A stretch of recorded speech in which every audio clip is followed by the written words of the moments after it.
আমাদের সমাজের কিছু উদারপন্থী মুসলমান আছে, তারা মনে করে ইসলাম হলো উদারতার ধর্ম। এত সংকীর্ণতার কি আছে, এত চরমপন্থার কি আছে? ইসলাম উদারতার ধর্ম, উদারতা দেখিয়ে চলতে হবে, তাহলে ইসলামের প্রতি মানুষ আকৃষ্ট হবে। চমৎকার কথা। উদারতা কি আপনি নিজে আবিষ্কার করবেন, না ইসলামে যতটুকু দিয়েছে ততটুকু দিবেন? আপনি আপনার মন মতো উদারতা আবিষ্কার করলে হবে না। তারা উদারতা আবিষ্কার করেছে। পৃথিবীতে যত নাস্তিক আছে এরা কাফের, আর ইহুদি এরাও কাফের না। কেন? ইহুদি ধর্ম তো আল্লাহ বানাইছে, খ্রিস্টান ধর্ম তো আল্লাহ বানাইছে, হিন্দু তো আল্লাহ বানাইছে, বৌদ্ধ তো আল্লাহ বানাইছে। এরা তো সবাই আল্লাহর সৃষ্টি, সবাই তো আল্লাহকে পাওয়ার জন্য ইবাদত করে। হয়তো তারা করে একভাবে, আমরা করি আর একভাবে, তাদের ওইটাও তো আল্লাহ কবুল করতে পারে, এরা অনেকে বলে। অথচ তারা জানে না ইসলাম মুহাম্মদ সাল্লাল্লাহু আলাইহি সাল্লামের নবুয়ত পাওয়ার পর থেকে যত লোক ইসলাম ব্যতীত অন্য কোন ধর্ম তালাশ করেছে, ইবাদত করেছে, ওই ধর্ম মেনে নিয়েছে, সে কোনোদিন জাহান্নাম থেকে নাজাত পাবে না, সে কোনোদিন পরকালে মুক্তি পাবে না। আল্লাহ রাব্বুল আলামিন কি বলছেন? আমাইয়াবতাগি গায়রাল ইসলামি দীনান ফালাই ইউকবালা মিনহু। যে ব্যক্তি ইসলাম ব্যতীত অন্য কোন ধর্ম তালাশ করবে, সে ধর্মের অনুসরণ করবে, কিয়ামতের দিন আল্লাহ কোশ্চিন কালেও তা কবুল করবেন না। মানে তার ধর্ম আল্লাহর কাছে গ্রহণযোগ্য না, বাতিল। তো আমাদের দেশের কিছু মানুষের এরকম আকীদা আছে। আমি নিজে দুইটা পীরের দরবারে গিয়েছি। পীরের দরবারের নাম বলবো না। এক পীরের দরবারে দেখলাম যে এখানে অমুসলিমদের নজর নেওয়াজ দেওয়ার স্থান। অমুসলিমরা যায়, তাদেরকে মুসলমান বানায় না, আপনি আমার মুরিদ থাকলে হবে আর নজর নিয়াজ দিলেই হবে। তাদেরও একই আকীদা। আমি আর এক পীরের দরবারে গেছি, সেখানে দেখলাম একদম প্রথম কাতারে পীর সাহেব মুরিদ বানাবেন, প্রথম কাতারে রেখেছেন অমুসলিমদেরকে, পরের কাতার রেখেছেন মুসলমানদেরকে। অমুসলিমদেরকে তিনি বায়াত করেছেন, ভাই বাম দুধের 4 আঙ্গুল নিচে এই আঙ্গুলটা দেন, তারপরে আমি সবকটা দিই, সেই সবকটা পড়েন। এদের সবক দিচ্ছে পীর সাহেব, কিন্তু মুসলমান বানাচ্ছে না। এই পীরের আকীদা পরকালে মুক্তি পাওয়ার জন্য ইসলাম গ্রহণ করা লাগবে না। এই আকীদা কেউ যদি পোষণ করে, তাহলে ইসলাম থেকে বর্ন আউট, সে ইসলামের থেকে আর থাকতেই পারবে না, সে অমুসলিম। কোরআন কারিমে আল্লাহ তাআলা এই বিষয়ে দ্ব্যর্থহীনভাবে ঘোষণা করেছেন, ইসলাম গ্রহণ করার আগ পর্যন্ত কোন ব্যক্তিকে আপনি মুমিন মুসলিম হিসেবে বিশ্বাস করতে পারবেন না, করলে আপনার ঈমান থাকবে না। আল্লাহ তাআলা কি বলছেন দেখেন, আল্লাহ রাব্বুল আলামিন বলছেন, মা কানা লিল মুশরিকিনা আইয়ামুরু মাসাজিদাল্লাহ শাহিদিনা আলা আনফুসিহিম বিল কুফর। যারা শিরকের উপর আছে, মা কানা লিল মুশরিকিনা, যারা মুশরিক, তারা আল্লাহর ঘর মসজিদ সমূহ আবাদ করতে পারবে না। আল্লাহর ঘর মসজিদ তাওহীদের স্থান, তাওহীদের সেন্টার। এই তাওহীদের সেন্টারের পরিচালক হবে যারা তাওহীদবাদী, তারা। কোন মুশরিক মসজিদ কমিটির কোন সদস্য হতে পারবে না। কেন? শাহিদিনা আলা আনফুসিহিম বিল কুফর, তারা তাদের নিজেদের উপর কুফরের সাক্ষী দিয়েছে। তাহলে আল্লাহ তাআলা এই আয়াতে শিরকটাকে কুফর বলে আখ্যায়িত করেছে। কেউ যদি মূর্তি পূজা করে, কেউ যদি মাজার পূজা করে, তাহলে এই মূর্তি পূজা মাজার পূজা একদিক থেকে যেমন শিরক, আবার অন্য দিক থেকে কুফর। শিরক করলে যেমন মুশরিক হয়, অনুরূপভাবে লোকটা কুফরই করার কারণে কাফের হয়। আপনি কিভাবে তার আবার উদারতা দেখায় মুমিন বলবেন? আল্লাহই তো তাকে বলেছেন কাফের। এরপরে তাদের ব্যাপারে আল্লাহ আরো কঠিন করে বলেছেন, উলাইকা হাবিতাত আমালুহুম ওয়া ফিন নারি হুম খালিদুন। এই কাজ যারা করবে, যারা শিরকের মধ্যে লিপ্ত হবে, তাদের পিছনের যত আমল আছে সব আমলগুলো পুরো ছাই হয়ে যাবে, আর তারা জাহান্নামে চিরস্থায়ীভাবে থাকবে। আপনাদের কাছে জিজ্ঞাসা, জাহান্নামে মানুষ দুই প্রকার, অস্থায়ী আর স্থায়ী। চিরস্থায়ী ভাবে যারা থাকবে, তারা কি মুমিন না কাফের? তাহলে স্পষ্ট আয়াত, মুশরিকদেরকে আল্লাহ কাফের বলেছেন, অমুসলিম বলেছেন। অতএব হিন্দু, বৌদ্ধ, খ্রিস্টান, অগ্নিপূজক, ইহুদি, এরা সবাই মুসলিম। এরা কখনোই ইসলাম ধর্মে বা আল্লাহর এলাউকৃত ধর্মের মধ্যে নাই। এই বিশ্বাস পোষণ করা ফরজ। এই বিশ্বাসের বাইরে গেলে আপনার ঈমান নষ্ট হবে।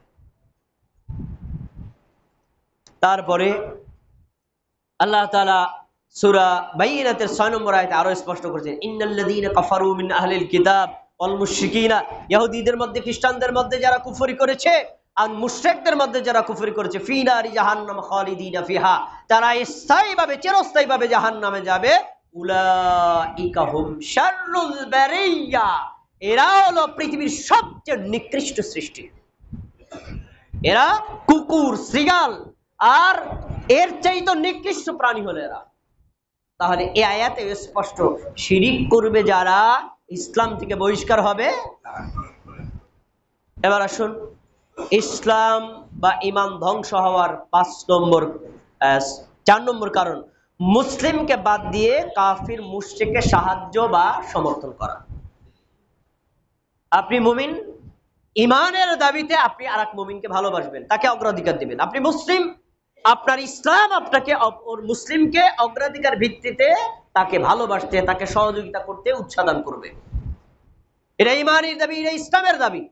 কিন্তু মনে রাখেন, কোন বেঈমান আপনার অন্তরঙ্গ বন্ধু হতে পারে না, কোন অমুসলিম অন্তরঙ্গ বন্ধু হতে পারে না।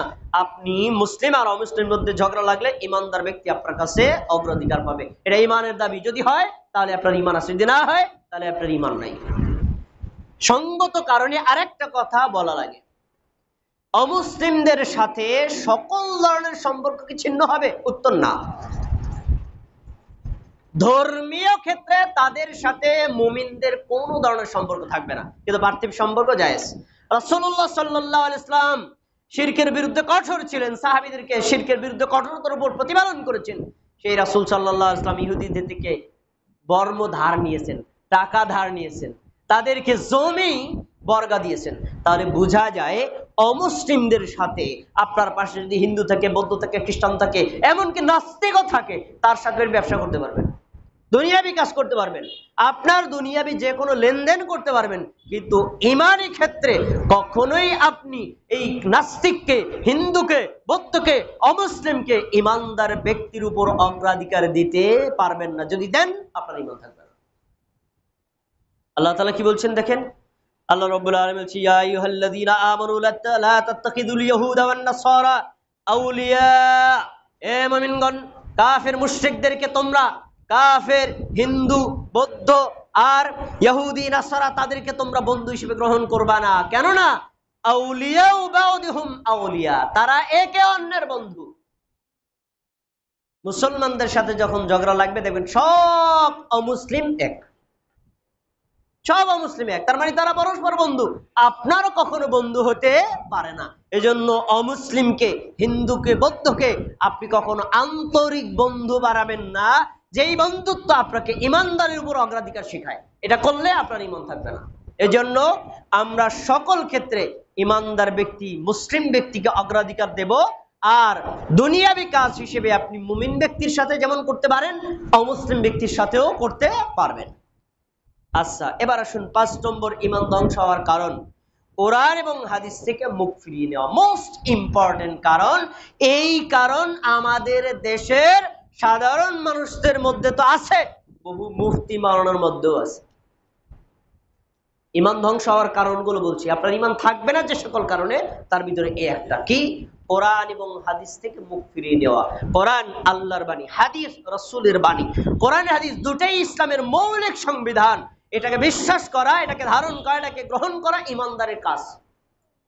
কিন্তু কোন মুমিন মুসলিম যদি কোরআন হাদিস থেকে বিমুখ হয়, অবজ্ঞা করে, অবহেলা করে, কোরআন হাদিসের বাণীর চাইতে অন্য কোন বাণীকে সে গ্রহণ করে, তাহলে সে আর মুসলিম থাকতে পারবে না, তার ঈমানটা ধ্বংস হয়ে যাবে। দেখেন আল্লাহর বাণী, সূরা আলে ইমরান 32 নম্বর আয়াতে আল্লাহ বলছেন, কুল আতিউল্লাহ ওয়ার রাসূলা, মুহাম্মদ সাল্লাল্লাহু আলাইহি ওয়াসাল্লাম, তুমি তোমার সাহাবীদেরকে, তুমি মুমিন মুসলিমদেরকে বলো, তোমরা আল্লাহর কথা মানো। কুল আতিউল্লাহ, তোমরা আল্লাহর কথা মানো। আল্লাহর কথা কিভাবে মানবো? কোরআনের কথা মানলে আল্লাহর কথা মানা হবে। ওয়ার রাসূলা, তোমরা রাসূলের কথা মানো। কেমনে মানবে আপনি রাসূলের কথা? রাসূল সাল্লাল্লাহু আলাইহি ওয়াসাল্লাম যা বলেছেন, যা করেছেন, যা করার অনুমোদন দিয়েছেন, যা নিষেধ করেছেন, যার অনুমোদন দিয়েছেন, প্রত্যেকটা কথা হাদিসের মধ্যে আছে। অতএব আপনি হাদিসও মানতে বাধ্য। তাহলে আল্লাহ বলছেন কোরআনের কথা মানো, হাদিসের কথা মানো, আল্লাহর কথা মানো, রাসূলের কথা মানো। এখন কোরআন এবং হাদিস মান্য করা আমাদের কাজ, এটা ঈমানি লক্ষণ। এর বিপরীত যদি কেউ করে তাহলে তাকে কি বলেছেন আল্লাহ দেখেন, فَإِن تَوَلَّوْا فَإِنَّ اللَّهَ لَا يُحِبُّ الْكَافِرِينَ। তোমরা যদি আল্লাহর কথা কোরআন থেকে মুখ ফিরিয়ে নাও, তোমরা যদি রাসূলের কথা হাদিস থেকে মুখ ফিরিয়ে নাও, তাহলে জেনে রাখো আল্লাহ কাফেরদেরকে ভালোবাসেন না। তাহলে এই আয়াতে যে কোরআন থেকে মুখ ফিরিয়ে নেয়, এই আয়াতে যে হাদিস থেকে মুখ ফিরিয়ে নেয়, তাকে আল্লাহ কি বলেছেন বলেন? তাকে আল্লাহ কি বলেছেন? স্পষ্ট কাফের। তা কাফের কে? যার ঈমান নেই সেই তো কাফের। অতএব কোরআনের ৬২৩৪টা আয়াত আছে। সূরাতুল বাকারা থেকে শুরু করে সূরা ফাতিহা থেকে শুরু করে সূরা নাস পর্যন্ত যতগুলো আয়াত আছে, এই আয়াত যদি আপনার বিরুদ্ধে, আপনার সমাজের বিরুদ্ধে, আপনার বীরের বিরুদ্ধে, আপনার এলাকার বিরুদ্ধে, আপনার দেশের বিরুদ্ধে, আপনার রাষ্ট্রপ্রধানের বিরুদ্ধে, আপনার নেতার বিরুদ্ধেও যায়, আয়াত আপনার পছন্দ হোক অথবা না হোক, মেনে নেওয়া ঈমান। যে কোনো একটাকে যদি আপনি ওভারটেক করেন, অপছন্দ করেন, এড়িয়ে চলেন, এটা ঈমান ধ্বংস হওয়ার একটা কারণ। একইভাবে রাসূলুল্লাহ সাল্লাল্লাহু আলাইহি ওয়াসাল্লাম থেকে প্রমাণিত যত হাদিস রয়েছে, যেগুলো বিশুদ্ধ সনদ জানা প্রমাণিত, এই হাদিসগুলো এগুলো আপনার নিজের পক্ষে হোক, নিজের বিপক্ষে হোক, সমাজের পক্ষে হোক, সমাজের বিপক্ষে হোক, দেশের পক্ষে হোক, দেশের বিপক্ষে হোক, পীরের পক্ষে হোক, পীরের বিপক্ষে হোক, আলেমের পক্ষে হোক, আলেমের বিপক্ষে হোক, প্রত্যেকটা হাদিস মেনে নেওয়া আপনার জন্য ফরজ। যদি আপনি কোনো একটা হাদিসকে অবজ্ঞা করেন, আপনি ওভারটেক করে চলে যান, আপনার ঈমান ধ্বংস হয়ে যাবে। তো কোরআন হাদিস থেকে মুখ ফিরিয়ে নেয় আমাদের সমাজের এমন মুসলমান নাই? নাই? বহু মুসলমান আছে, বহু মুসলমান আছে। আল্লাহ রাব্বুল আলামিন কোরআনের আয়াতগুলো যেগুলো তিনি বলেছেন, তার কিছু কিছু আয়াত তার মন ধরে না, এজন্য তারা পছন্দ করে না। রাসূলুল্লাহ সাল্লাল্লাহু আলাইহি ওয়াসাল্লাম যে হাদিসগুলো বলেছেন, এই হাদিসগুলো অনেকেই তারা মান্য করে না। দেখা গেছে বিশেষ করে যারা মাযহাবে বিশ্বাসী, তারা চার মাযহাবে বিশ্বাসী থাকার কারণে তার নিজের মাযহাবে যেটা নাই, ওইটা যদি হাদিস শুদ্ধ হয়, ওটাকে অশুদ্ধ করার জন্য যত অপব্যাখ্যা সে করবে, মানবে না। এরকম অপব্যাখ্যা করে হাদিসকে অমান্য করবে যারা, ঈমান থেকে বিচ্যুত হয়ে পড়বে তারা। এজন্য কোরআন এবং হাদিসকে নিরঙ্কুশভাবে, নিঃশর্তভাবে মেনে চলার নাম হলো মুমিন। কোরআন এবং হাদিসকে নিজের মতো না হলে অবজ্ঞা করার নাম হলো বেঈমানের কাজ। আমরা কি কোরআন হাদিস নিঃশর্তভাবে, নিঃসংকোচে বিশ্বাস করতে, মানতে রাজি আছি ইনশাআল্লাহ? একটু কথা এখানে বলে নেই। কোরআনের আয়াত অথবা হাদিস আপনি পাওয়ার পরে সাথে সাথে ডিনাই করলে ঈমান চলে যাবে, কিন্তু পাওয়ার পরে যদি আপনি ওজরের কারণে মানতে না পারেন, তাহলে আপনার ঈমান যাবে না। রাসূলুল্লাহ সাল্লাল্লাহু আলাইহি ওয়াসাল্লাম বলেছেন, ইফাউল লুহা ওয়াকাসসুশ শারিব, তোমরা দাড়ি ছেড়ে দাও, মুখ ছোট রাখো। এখন এখানেই দুই একজন ভাই আছেন তাদের দাড়ি নেই, ওনারা কি এখন কাফের হয়ে যাবেন? না। উনি যদি হাদিসটাকে অমান্য করেন, কাফের। এই হাদিসে আমি মানি না, তাহলে উনি কাফের। উনি যদি বলেন না আসলে হাদিসটা আমার মানা উচিত, কিন্তু আমার ব্যক্তিগত দুর্বলতার কারণে আমি দাড়িগুলো রাখতে পারছি না, ইনশাআল্লাহ সামনে রাখবো, উনি ঈমানদার। এজন্য কোরআন এবং হাদিসের কোনো কথা, কোনো তথ্য সরাসরি ডিনাই করা যাবে না, করলে ঈমান থাকবে। ব্যক্তিগত ওজর আপনার থাকতে পারে, এই দুর্বলতা আপনি আল্লাহর কাছে পেশ করে দুর্বলতা কাটানোর চেষ্টা করবেন, কিন্তু কোনোভাবেই কোরআন এবং হাদিস নিজের বিপক্ষে গেলে, সমাজের বিপক্ষে গেলে, মাযহাবের বিপক্ষে গেলে, পীর বুজুর্গদের বিপক্ষে গেলে এগুলোকে অমান্য করা যাবে না, করলে ঈমান থাকবে না। প্রিয় ভাইয়েরা, এবার আসুন ৬ নম্বর, ইসলামের কোনো বিধান বা বিষয়কে উপহাস, ব্যঙ্গ, বিদ্রূপ করা। ইসলামের ছোট থেকে বড়, ক্ষুদ্র থেকে ক্ষুদ্র যে সকল বিধানগুলো কোরআন এবং হাদিস দ্বারা প্রমাণিত, আপনি মানতে পারেন অথবা নাই পারেন, আপনাকে বিশ্বাস করতে হবে, আনুগত্য করতে হবে। মেনে চলতে না পারলেও এটাকে গ্রহণ করতে হবে। যদি আপনি না মানেন, ব্যঙ্গ বিদ্রূপ করেন, উপহাস করেন, তুচ্ছ-তাচ্ছিল্য করেন, ইয়ারকি দুষ্টামি করেন, মস্করা করেন, তাহলে আপনার ঈমান নষ্ট হয়ে যাবে, করা যাবে না। আপনি দাড়ি রাখতে পারেন না, আপনার ব্যক্তিগত দুর্বলতা, কিন্তু দাড়ি রাখা লোকটাকে আপনি সবচেয়ে নিকৃষ্ট ব্যক্তি হিসেবে চিত্রায়িত করছেন। আপনি বিভিন্ন সিনেমার মাধ্যমে, নাটকের মাধ্যমে অথবা বিভিন্ন মাধ্যমে আপনি এই ব্যক্তিকে চিত্রায়িত করছেন, তাহলে দাড়িকে অপমান করা মানে ইসলামের একটা অঙ্গকে অপমান করা। টুপিকে অপমান করা মানে ইসলামের একটা প্রতীককে অপমান করা, এটা আপনি করতে পারেন না। অথবা কোনো ব্যক্তিকে যদি ধার্মিক ব্যক্তিকে অপমান করেন, তাহলে আপনি একটা ইসলামের একটা গুরুত্বপূর্ণ অংশটাকে অবমাননা করলেন, যাতে আপনার ঈমান থাকবে না। আমাদের সমাজে এরকম কিছু মানুষকে বলতে শোনা যায়, দেখবেন তারা অজান্তেই ভুলগুলো করেন। আমরা কিছু মানুষ আছে পুরো মুখ ভরা দাড়ি, আর কিছু মানুষ আছে অল্পই সামনে এতটুকু দাড়ি। এতটুকু দাড়ি যারা, তাদেরকে আমরা কি বলি বলেন তো? কি দাড়ি? ছাগইল্লা দাড়ি। তাহলে তার দাড়িটা কিসের সাথে তুলনা করা হলো? আমরা অজান্তেই কিন্তু ভুলটা করছি, অজান্তেই কিন্তু ভুলটা করছি। বলতে পারেন ঘন দাড়ি, পাতলা দাড়ি, কম দাড়ি, বেশি দাড়ি, কিন্তু ছাগলের সাথে তুলনা করার মিনিংটা কি? তাকে অপমান করা। এইভাবে ইসলামের ছোট থেকে বড়, বড় থেকে ছোট যে কোনো একটা বিষয়কে আপনি কখনো তুচ্ছ তাচ্ছিল্য করতে পারবেন না। যদি করেন, আপনার ঈমান থাকবে না। কোরআনের আয়াত নেন, আল্লাহ তাআলা সূরা তাওবার 65 থেকে 66 নম্বর আয়াতে বলছেন, ওয়ালা ইন সাআলতাহুম লা ইয়াকুলুন্নাল। এ নবী মুহাম্মদ সাল্লাল্লাহু আলাইহি ওয়াসাল্লাম, তুমি তখন যখন তাকে দাওয়াত দাও, কাফের মুশরিকদেরকে জিজ্ঞেস করবা। জিজ্ঞেস করলে তখন তারা বলবে, ইন্না কুন্না নাখুদু ওয়া নালআব। তোমার উপর যে আয়াতগুলো নাজিল হয়, এগুলা শুনি আমরা হাসি আর মশকরা করি, দুষ্টামি করি, ইয়ারকি করি, ফাজলামি করি, আমরা খেলতামাশা করি। মোহাম্মদ কি কয় না কয়, পাগল ছাগলের মতো এই শব্দগুলো আমরা বলি। তখনই আল্লাহ তাআলা তার প্রতিক্রিয়া আমাদের নবীকে শিখাই দিচ্ছেন, তাদেরকে বলো, কি বলবা তুমি? বলো, কুল আবিল্লাহি ওয়া আয়াতিহি ওয়া রাসূলিহি কুনতুম তাস্তাহজিউন। এই তোমরা কি আল্লাহর সাথে দুষ্টামি করছো, আল্লাহর আয়াতের সাথে দুষ্টামি করছো, আর রাসূলের সাথে দুষ্টামি করছো? জেনে রাখো, কেউ যদি আল্লাহর সাথে দুষ্টামি করে, আল্লাহর শানে বেয়াদবি করে, কেউ যদি রাসূলের সাথে বেয়াদবি করে, রাসূলের শানে বেয়াদবি করে, অথবা আল্লাহর আয়াতের শানে বেয়াদবি করে, তাহলে তোমরা জেনে রাখো, লা তা'তাযিরু ক্বাদ কাফারতুম বা'দা ঈমানিকুম। অলরেডি কেউ যদি ঈমান আনার পরেও আল্লাহকে নিয়ে তুচ্ছতাচ্ছিল্য করে, ঈমান আনার পরেও রাসূলকে নিয়ে তুচ্ছতাচ্ছিল্য করে, ঈমান আনার পরে আল্লাহর আয়াতকে নিয়ে তুচ্ছতাচ্ছিল্য করে, ঈমান আনার পরে সহিহ হাদিসকে নিয়ে তুচ্ছতাচ্ছিল্য করে, সে ঈমান আনার পরেও অলরেডি কাফের হয়ে গেছে। আর ওজর দেখাইও না, আল্লাহর কথা। তাহলে ঈমান ধ্বংস হওয়ার এই কারণটা পাওয়া গেল। ইসলামের কোন বিধান নিয়ে আমরা কি উপহাস করব, তুচ্ছতাচ্ছিল্য করব, ইয়ারকি ফাজলামি করব? আমি করতে না পারি, কিন্তু কেউ করলে আমরা কখনো তাকে অবমাননা করব না। যদি করি, তাহলে ইসলামের অবমাননা হয়, আর এই অবমাননা আপনার ঈমান ধ্বংস হওয়ার একটা কারণ। আল্লাহর কথা। প্রিয় ভাইয়েরা, এরপরে আসুন ঈমান ধ্বংস হওয়ার 7 নম্বর কারণ, আল্লাহ ও তার রাসূলের আনিত আদর্শ বিধানের উপর সন্তুষ্ট না হওয়া। ইসলামের যে কোনো বিধান আপনার ভালো লাগুক আর নাই লাগুক, আপনি মানবেন। মানতে না পারেন আপনার ব্যক্তিগত ওজরের কারণে, কিন্তু ওইটাকে আপনি তাৎক্ষণিকভাবে ডিনাই করবেন না। যেমন রাসূল সাল্লাল্লাহু আলাইহি ওয়াসাল্লাম বলেছেন, প্রাপ্তবয়স্ক পুরুষ যারা আছেন সবার জন্য টাকনুর উপরে পোশাক পরা ফরজ, নিচে রাখলে জাহান্নামে যেতে হবে।